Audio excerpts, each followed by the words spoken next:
cristã, um pastor, ela nasceu de um sonho, de dentro do meu coração. Eu sou evangélico desde pequeno, desde nascido praticamente. Meu pai me fez, a minha mãe, e depois amaldiçoou, dizendo: esse filho não é meu não, esse filho é de Satanás. E minha mãe, com a mão no ventre dela, disse: esse filho não é de Satanás, esse filho é do Senhor Jesus. Porque eu entrego ele nas mãos de Deus agora, e a vida dele será de Deus, e a vida dele vai ser do altar. E desde aí, passou 9 meses, eu nasci. E fui uma criança muito perturbada, muito conturbada, não por minha causa, mas pelo tanto de coisa negativa que queria me acompanhar, pelo tanto de pragas que eram lançadas, pelo tanto de pessoas que queriam que eu viesse, falavam muita praga, dizer que eu não ia ser feliz, dizer que eu ia ser como meu pai. Um monte de coisa eu cresci ouvindo, eu cresci sendo criticado, eu cresci sendo rejeitado pelos colegas na escola, mas nunca abandonei o Senhor Jesus, nunca abri mão da minha fé. E cresci dentro de oportunidade de ser ministro de louvor, de ser obreiro, de ser pastor, me tornei pastor com 16 anos de idade, um marco, um fato inédito, que ninguém consegue realizar isso no meio de encontro na minha igreja. A minha igreja era aproximadamente com 80 membros, então no interior do Ceará. E eu tomava de conta da igreja, tinha muitos milagres, muitos testemunhos. Só que um dia, eu já vim reprimindo isso, eu me deparei com a questão da sexualidade. Ela falou muito mais forte do que a obra, do que tudo que vem acontecendo na minha vida. E eu saí da obra, mas não foi por esse motivo. Eu já sabia que isso estava dentro de mim, mas eu saí porque eu queria viver minha vida. Como eu sabia que eu não poderia conciliar na minha cabeça naquela época, eu pensava isso. Não podia viver a obra, não podia viver a minha sexualidade. Eu disse: eu vou abrir mão da obra, vou continuar indo na igreja, de vez em quando eu vou, mas eu não vou ter igreja fixa mais, eu vou numa igreja, vou noutra, porque eu não me fico mais bem na igreja que eu estava indo. E passei a viver minha vida, terminei meus estudos, fui fazer uma faculdade. Só que estava um vazio, continuava um vazio, Rita, que eu não sabia como preencher. Então eu tive vários relacionamentos, encontrei várias pessoas, dentre pessoas que, quem é meu amigo de tempos como o Nelson, conhece um pouco da minha vida, trabalhei com ele. Todo dia era um choramingado, uma lamentação de um ex-companheiro que eu tive. Então eu sofri muito, porque quando a gente é predestinado e nascido para estar nos caminhos de Deus, nós só conseguimos ser felizes no caminho de Deus. Não existe outro caminho, não existe outro local. Então a minha sexualidade quis me afastar de Deus, só que Deus me resgatou, pôs a mão dele sobre mim e disse: meu filho, você tem que entender que você foi lavado e remido e não importa a tua sexualidade, eu te amo e eu te aceito do mesmo jeito, do jeito que você é. Foi como eu te fiz, como eu te escolhi. E eu passei a estudar, eu vi a igreja de São Paulo, comecei a ver a teologia inclusiva, fui na ICM, pedi o Igor me ajuda, pelo amor de Deus. Aí o Igor me deu uma apostila de teologia inclusiva, eu passei a estudar. Só que eu estava com outro relacionamento já, que eu tinha terminado aquele problemático. E esse relacionamento eu pensava que tinha encontrado um homem na minha vida, o Dom Juan, o sapato do meu pé, a tampa da minha panela, né, a tampa da minha caixa, podendo dizer assim. E com 2 semanas o rapaz, que era um rapaz estudioso, boa pinta, mas não sabia o que queria da vida, me abandonou, me deu um pé na bunda. E eu passei por uma etapa difícil de depressão, de tristeza e de muita guerra dentro de mim. Foi quando eu tive um encontro com Jesus. Fui numa igreja inclusiva, e dentro daquela igreja inclusiva eu não queria nem saber quem era que estava, já conhecia o Éder, que era o rapaz que fundou aquela igreja. E cheguei, liguei para ele, liguei também para a pastora de lá e fui lá. Eu não queria saber o que eu estava fazendo ali, eu queria um encontro com Deus, eu queria uma restauração. E na hora do louvor, da palavra, foi chamado para aceitação, e eu pedi para me reconciliar com Deus. Eu fui na frente, orei. Naquele momento, fazia 2 anos aproximadamente, que eu não sabia mais o que era falar na língua dos anjos. E naquele momento, Rita e igreja que estavam ouvindo aqui, sem mentira nenhuma, desceram poder, fogo, um renovo. Como tu disse que aconteceu contigo, aconteceu comigo. Eu comecei a falar em línguas, eu comecei a rir, Rita. Eu não sabia o que era. E eu pulava de alegria ali dentro daquela igreja, daquele templo. E eu dizia assim dentro de mim: Deus não me abandonou, glória a Deus. Deus me ama, Deus me aceita, eu estou falando em língua. Que lindo, que maravilha. Desde esse dia, o velho Bruno morreu. O Bruno para as farras, para as festas, para as orgias, para o pecado não existia mais. Naquela igreja existia uma criaturinha, pequenininha, Eu sempre era de óculos. Que eu sempre olhava para essa criatura nunca me dava bola. E um dia eu comecei a frequentar a igreja, frequentei mais ou menos 2 vezes. E um dia eu cheguei para um dos obreiros daquela igreja e falei assim o seguinte: obreiro fulano de tal, eu estou firme com Jesus, eu estou bem na minha fé, nunca tive tão assim, estou lendo a Bíblia, orando, jejuando, buscando de madrugada. Eu trabalhava de 7h40 às 2 da tarde, e quando dava 11 horas eu não comia mais nada, e ficava em jejum das 11 às 3. Gente, era difícil. Você imagina, eu sou cheio assim porque eu gosto de comer, né? Imagina eu ficar das 11 da manhã até as 3 da tarde sem comer, sem almoçar, Rita, imagina aí. Meu Deus, que sacrifício. Eu fiz esse jejum, um jejum da Santíssima Trindade. Foi quando o pai me respondeu. Um dia eu deitei, eu fui deitar na minha cama, tinha mudado de casa, Rita, e tinha ido lá pro último quarto, já quase no quintal. E um dia eu fui me deitar, e quando me deitava, uma coisa me incomodava. Levanta, Bruno, tu não vai dormir não. Levanta, Bruno. E eu virava, mas eu tô com sono, eu tô cansado, amanhã eu vou trabalhar, tenho que acordar às 6 horas para pegar uma Maranguá pro Ceasa, ou um ônibus complicado. Eu não vou ficar acordado a noite toda não. E aquela voz, era Deus me cutucando e me perturbando. Levanta, Bruno, levanta, Bruno, levanta, Bruno. E eu levantei, sentei na cama, peguei meu caderninho da faculdade, que eu estava no primeiro semestre ainda naquele tempo, abri, e Deus disse assim: pega a tua Bíblia. Eu peguei a Bíblia. Você tem um chamado, o teu chamado não vai parar. O teu chamado vai continuar. Mas só que agora tu não vai pregar na igreja tradicional não, nego, te prepara. Tu vai abrir uma igreja inclusiva, em Fortaleza. E o nome da igreja eu tenho para te dar agora. E eu pensei, nome. E o meu Deus, eu abri a Bíblia em Ezequiel e nada. Eu abri a Bíblia em Isaías e nada. No momento Deus disse assim: abre lá em João. Eu abri em João 10. Vamos ler? Glória a Deus. Se tu quiser sentar, tu vai aguentar ficar em pé? Não, fiquei ladinho. Quer segurar para mim? Segura para mim, amorzinho. Vai, volta aqui para me ler. Olha o que diz, gente. Na verdade, vos digo que aquele que não entra pela porta no curral de ovelhas, mas sobe por outra parte, é ladrão e salteador. Aquele, porém, que entra pela porta é o pastor das ovelhas. Aí essa parte eu li, mas a parte que Deus mais me tocou, vamos lá para o 14. Vamos ler? Alguém pode ler em voz alta aí da igreja? Quem quiser me ajudar a ler. Eu sou o bom pastor e conheço as minhas ovelhas e das minhas sou conhecido. Assim como o Pai me conhece a mim, também eu conheço o Pai e dou a minha vida pelas ovelhas. Chegou no 16, onde eu queria que chegasse. Ainda tenho outras ovelhas. Pode ler, Nelson. Ainda tenho outras ovelhas, não deixe aprisco. A mim me convém conduzi-las, elas ouvirão a minha voz, então haverá um rebanho e um pastor. Amém, glória a Deus. Ainda existem outras ovelhas que não são desse aprisco. O que veio na minha cabeça? O que Deus falou comigo no meu coração e aqui na minha mente? Disse: filho, eu tenho outras ovelhas. Essas ovelhas não são do aprisco convencional. São ovelhas dispersas que estão lá fora.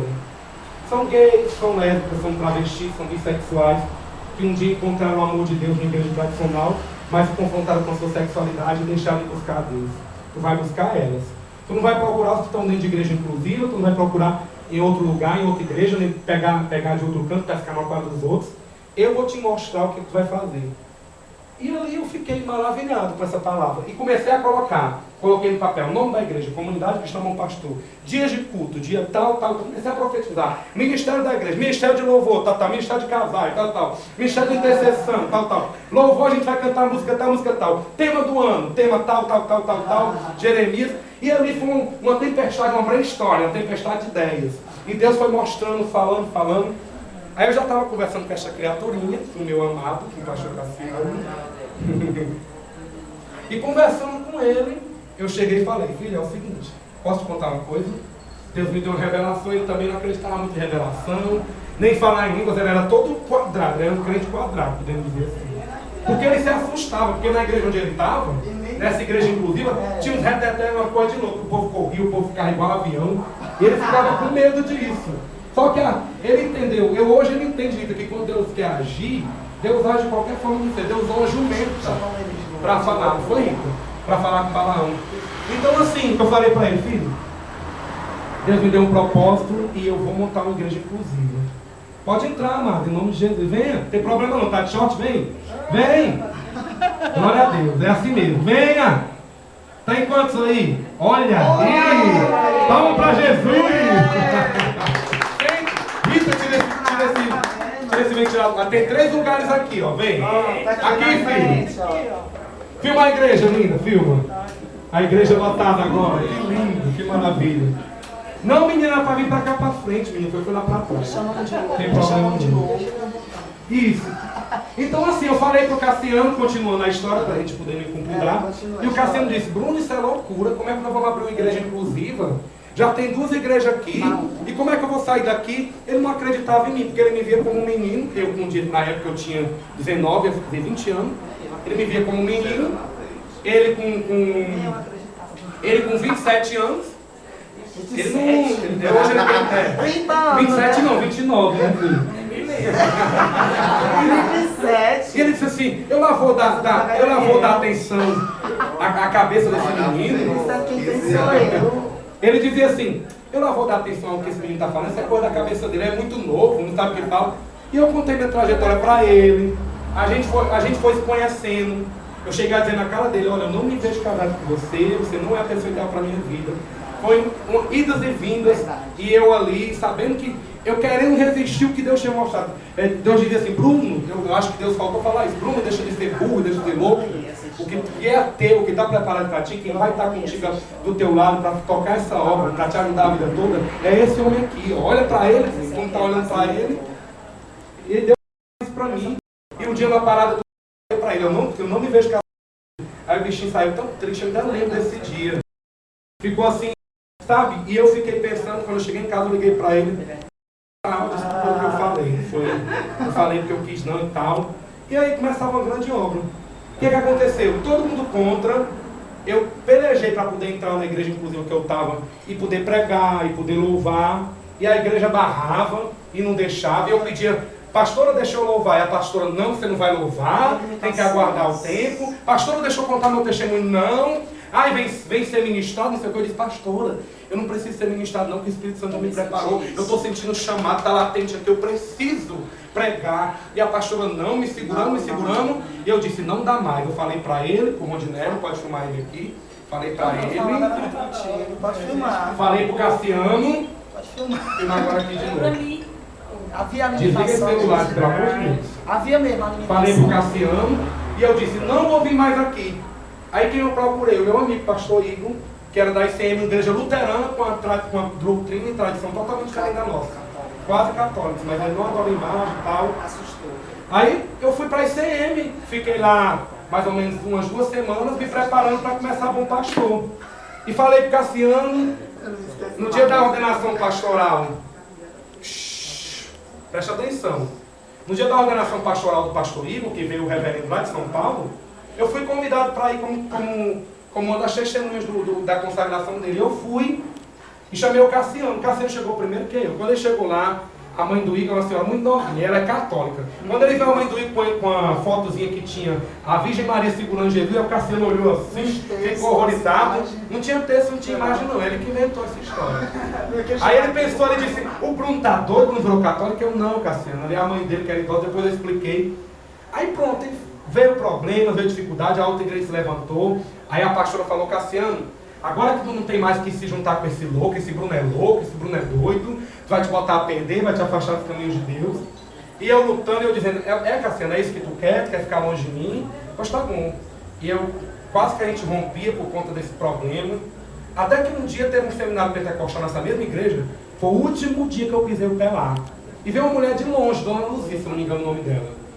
E essa mulher tinha uma unção tão grande, um poder, que ela não me conhecia. Ela pregou sobre Mardoqueu, que era o primo de Esther, que ele estava sentado na porta, que foi colocado vestes reais sobre ele, e foi assentado no cavalo do rei, e foi colocado para toda aquela cidade ver e dizer, aqui se dá honra, aqui é que faz ao rei que se dá honra.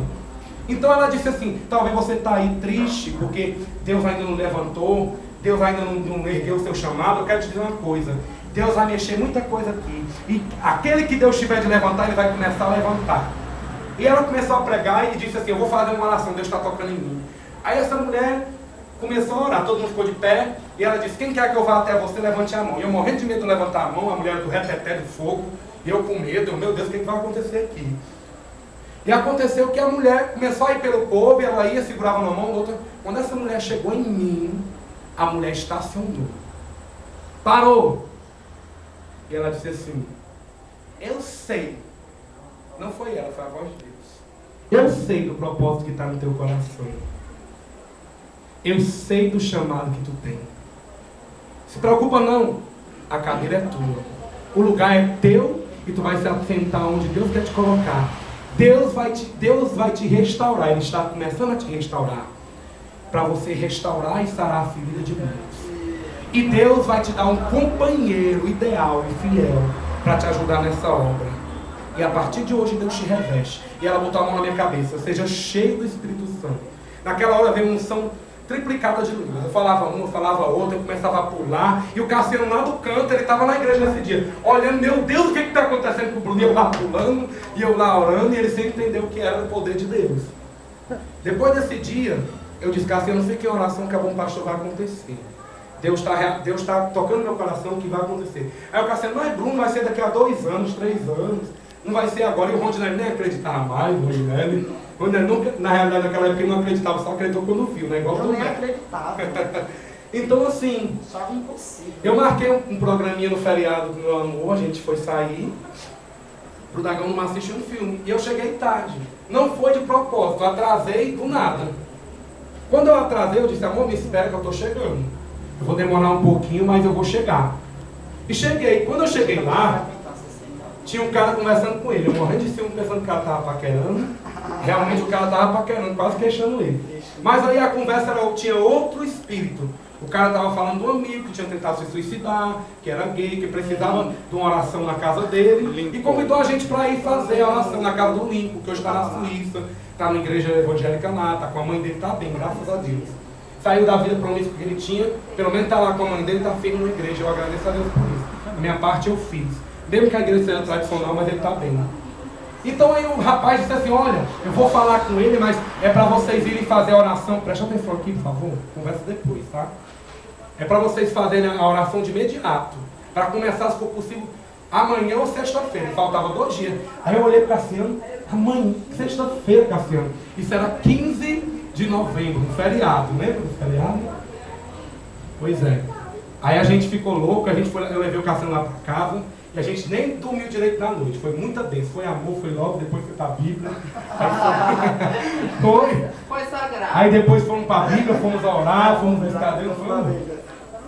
E aí eu peguei e falei, Cassiano, e agora? Como é que a gente vai fazer? Vamos fazer um coffee break, vamos fazer um salgado, um bolo, vamos convidar o povo. Comecei no Facebook, joguei no meu Facebook, fui atrás da logomarca. Aí Cassiano tá aqui a logomarca. Ai, que lindo e tal, daquele jeito dele. Fizemos a logomarca, tudo. E no dia 18 de novembro de 2011, foi o primeiro culto da Bom Pastor. Quantas pessoas, pastor Bruno? Lembra? 8 pessoas. 8 pessoas. 8 pessoas. As fotos do filme. O arquivo confidencial está guardadinho. 8 pessoas, fora eu e você. No caso foi 10. E foi muito lindo. Fazia tempo que eu não pregava, eu estava enferrujado. Eu, meu Deus, o Senhor vai me usar. Eu estava nervoso, Rita, tu acredita? Eu nervoso. E eu, meu Deus, e eu feliz, hoje eu vou começar a pregar, o meu ministério vai voltar de novo. E comecei. Aí toda sexta começava. Rita, era gente ligando pro nosso celular. Era pessoas indo, era gente sendo restaurada, era as prostitutas assistindo o culto. Rita, olha a quantidade de prostituta que subia naquele apartamento para participar dos cultos. Prostituta, Rita, de todo tipo de pessoas. Igreja de todo tipo de pessoas.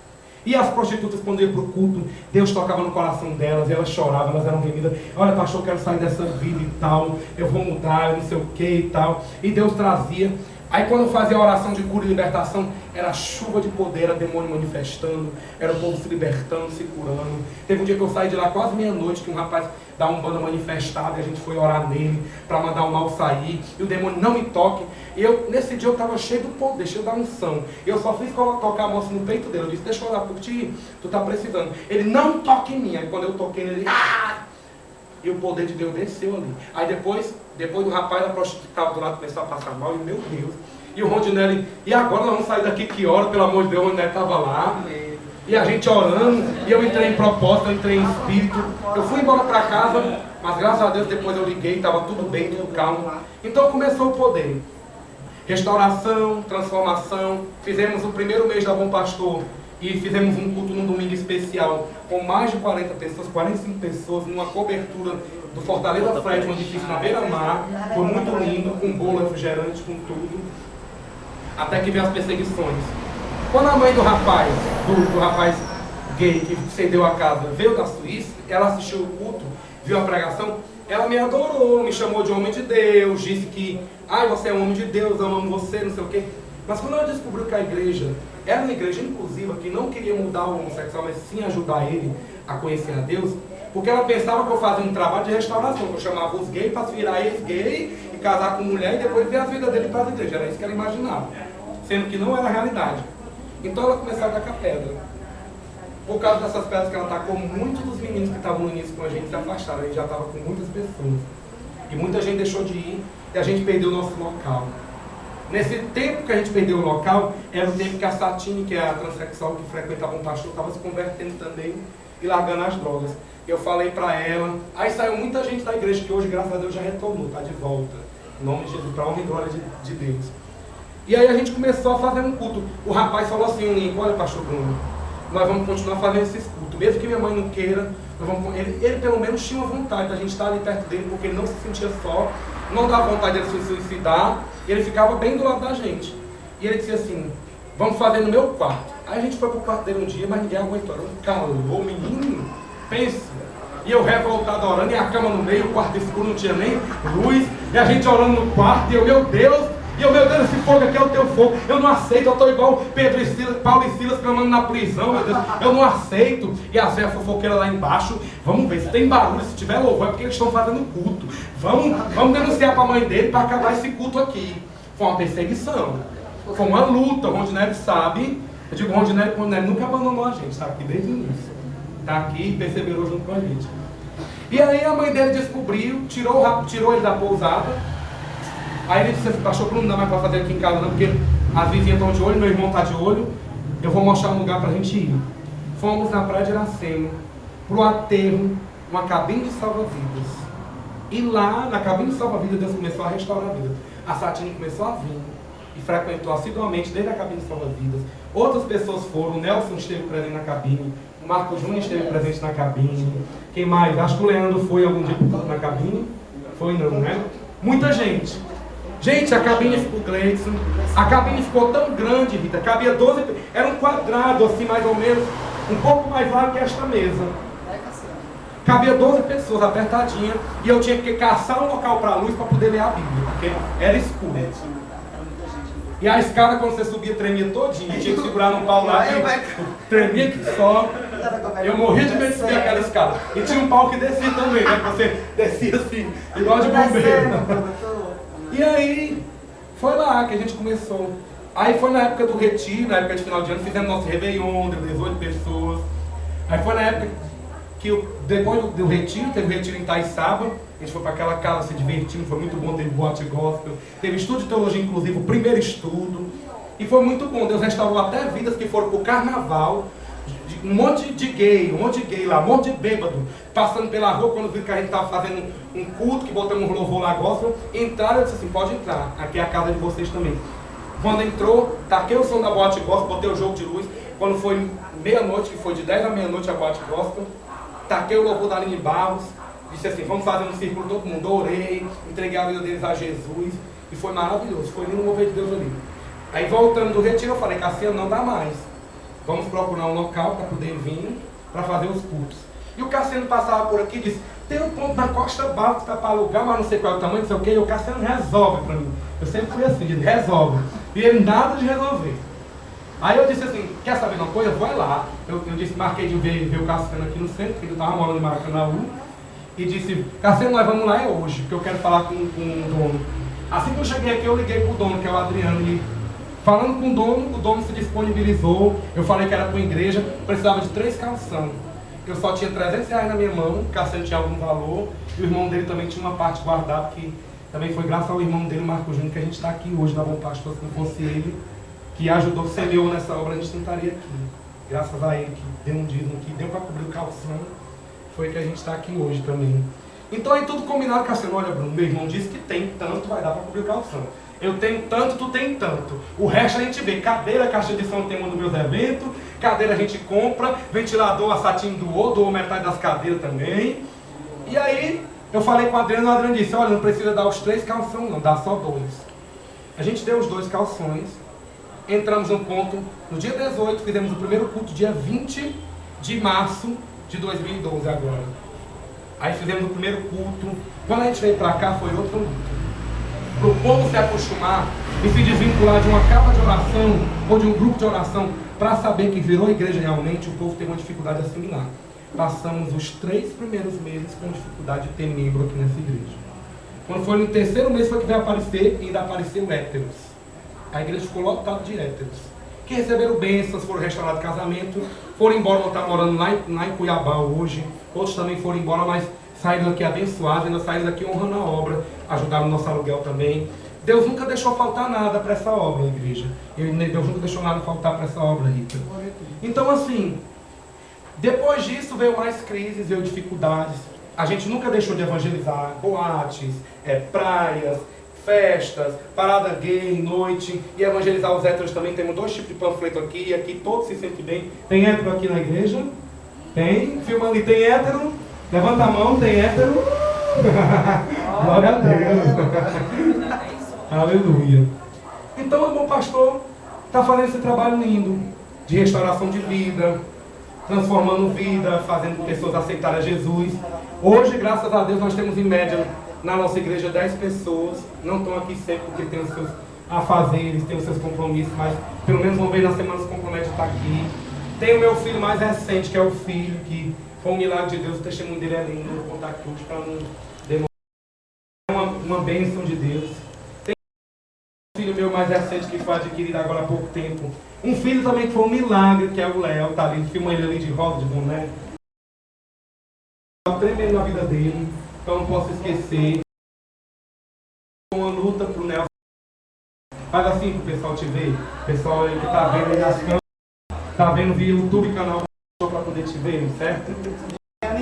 Tem o Marco Júnior que voltou, glória a Deus. E vai ser uma grande coluna nessa casa. Passou um ano sem E o vir. Gleice que tá filmando, meu amado. Passou um ano sem vir. Tá Pois é, voltou. Sou eu mesmo. Depois de um ano. Mas, para terminar, o que é mais importante de tudo isso? A Bom Pastor é uma igreja. Aqui eu não prego fundamentalismo, eu não prego legalismo. Aqui eu não levanto bandeira gay. Você está vendo alguma bandeira gay aqui na igreja? Não. E aqui eu não faço, como diz aí fora, acepção de pessoas. Aqui se entra um drogado, ele é acolhido.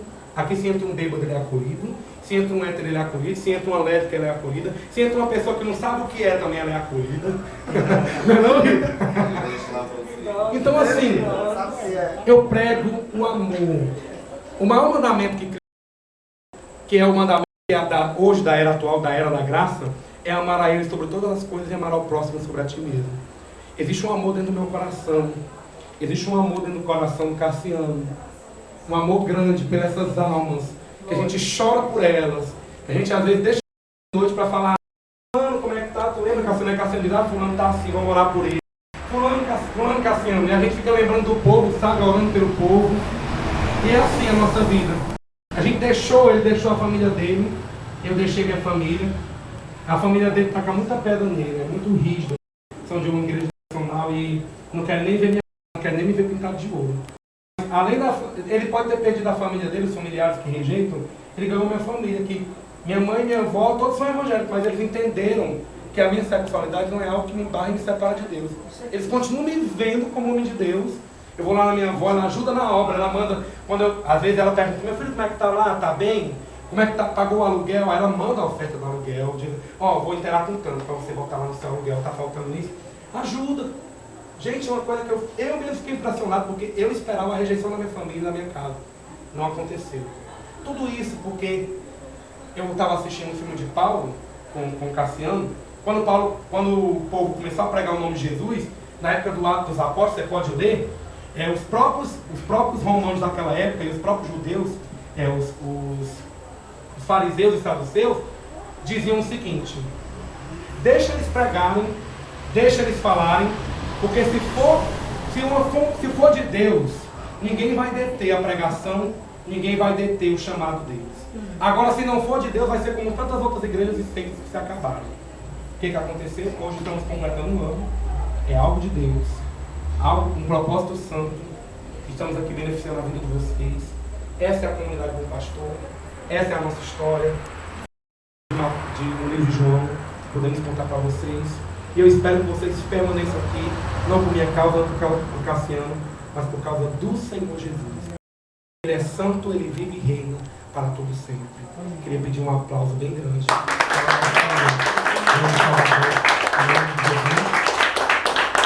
Vamos ficar de pé?